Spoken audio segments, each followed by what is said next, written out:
Donc dans cette vidéo, je vais vous montrer comment on rédige un cahier des charges fonctionnel, aussi appelé CDCF, hein, pour cahier des charges fonctionnel. Donc pour que ce soit plus simple, je vais reprendre l'exemple qu'on a traité quand on a réalisé le diagramme pieuvre, hein. Donc un cahier des charges fonctionnel, en réalité, c'est un tableau en fait qui fait suite au diagramme pieuvre, hein. Donc dans la démarche, c'est bête à corne, diagramme pieuvre, puis cahier des charges fonctionnel. Donc ce cahier des charges fonctionnel va servir à valider le prototype.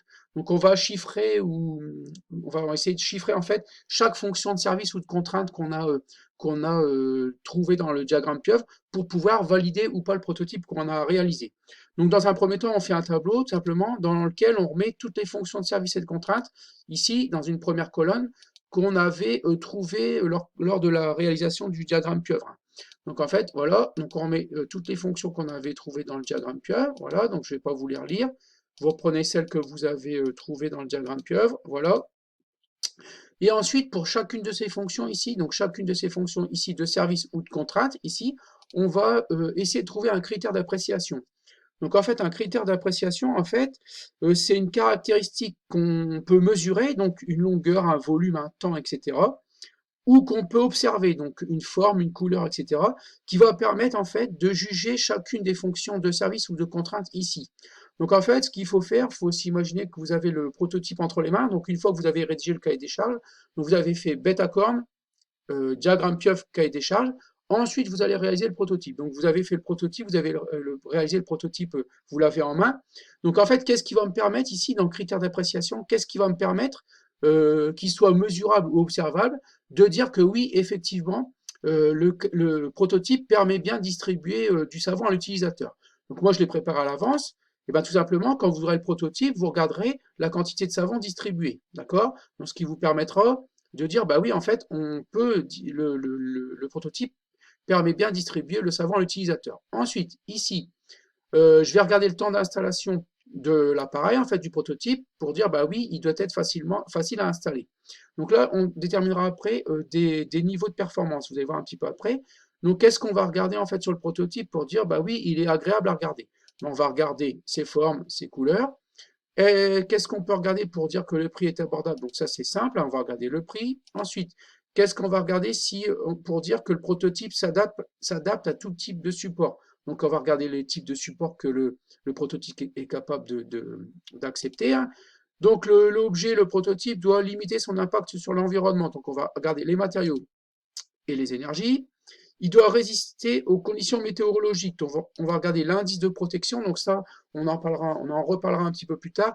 Dès que vous avez quelque chose qui ressemble à résister aux conditions météorologiques, vous mettez indice de protection. Je vous expliquerai un petit peu ce que c'est un petit peu après. C'est pas très gênant ça. Donc l'objet doit être autonome en énergie. Voilà. Donc on va regarder les raccordements, à quoi il est raccordé.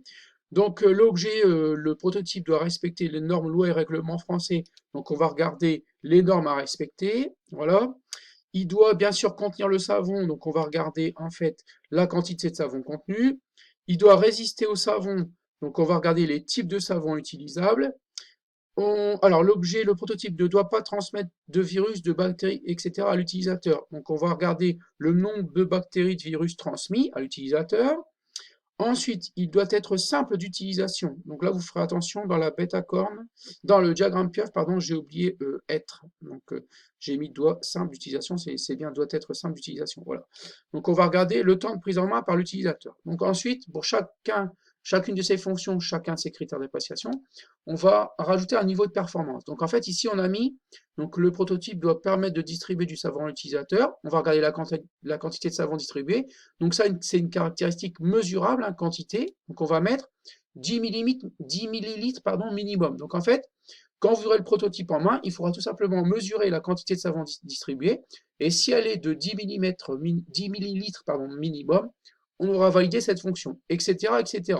Donc le temps d'installation, 10 minutes maximum. Si en fait, quand vous utilisez le prototype pour l'installer, on ne met pas plus de 10 minutes, on peut dire que cette fonction contrainte 1, ici FC1, doit être facile à installer, elle est validée, etc., etc. Donc les formes, elles doivent être arrondies.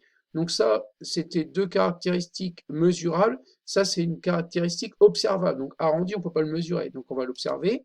Les couleurs, elles doivent être sobres. Ça, c'est pareil. C'est une caractéristique observable. Le prix, 30 € maximum, le type de support horizontal et vertical. Donc on doit pouvoir mettre le distributeur de savon sur un support horizontal et vertical pour pouvoir dire qu'il s'adapte à tout type de support. Pour les matériaux, ils doivent être renouvelables et recyclables. Pour les énergies, elles doivent être renouvelables. Donc une fois qu'on aura des matériaux renouvelables et recyclables et des énergies renouvelables, on pourra dire que le prototype qu'on a entre les mains, il limite son impact sur l'environnement, etc., etc. L'indice de protection ici, il sera suivi de 2 chiffres, mais je vous expliquerai ça plus tard. Donc ça sera IP22 ou IP24, IP63, etc. Je vous expliquerai un petit peu plus tard. Le raccordement, eh ben, en fait, on n'en veut aucun sur l'électricité, en fait, sur les prises électriques, on n'en veut aucun, puisque l'objet doit être autonome en énergie. Alors, là, il doit respecter les normes, lois et règlements en France. Donc, on va regarder les normes à respecter. Il faut que l'objet respecte les normes NF. Donc, c'est ça, c'est pareil. On en rediscutera un petit peu plus tard. Il doit contenir le savon. Donc, on va regarder la quantité de savon contenu. Et il doit contenir de 0,5 à 1 litre. De 0,5 à 1 litre. Voilà, donc on a une fourchette. Ensuite, il doit résister au savon. Donc, on va regarder les types de savon utilisables. Donc, voilà. Donc, tous, il faut qu'on puisse mettre n'importe quel type de savon à l'intérieur pour que le prototype soit validé. Donc, pour que la fonction FC10 soit validée, pardon. Il ne doit pas transmettre de virus, de bactéries, etc. à l'utilisateur. Donc, nombre de bactéries, virus transmis, eh ben, aucun. Donc, le prototype ne doit transmettre aucun virus, aucune bactérie. Il doit être simple d'utilisation, donc là on va regarder le temps de prise en main par l'utilisateur, donc voilà, il doit être de 5 minutes maximum. Donc en fait, ce cahier des charges-là, en fait, avec tout ce que vous avez mis ici, il va servir à valider le prototype.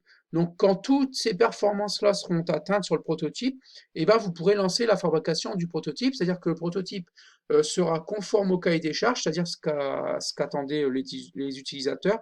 Donc ça veut dire que votre prototype sera complètement conforme à ce qu'attendent les utilisateurs. Donc là, à ce moment-là, vous pourrez lancer la fabrication du distributeur de savon définitif. Donc voilà pour la rédaction du cahier des charges fonctionnel.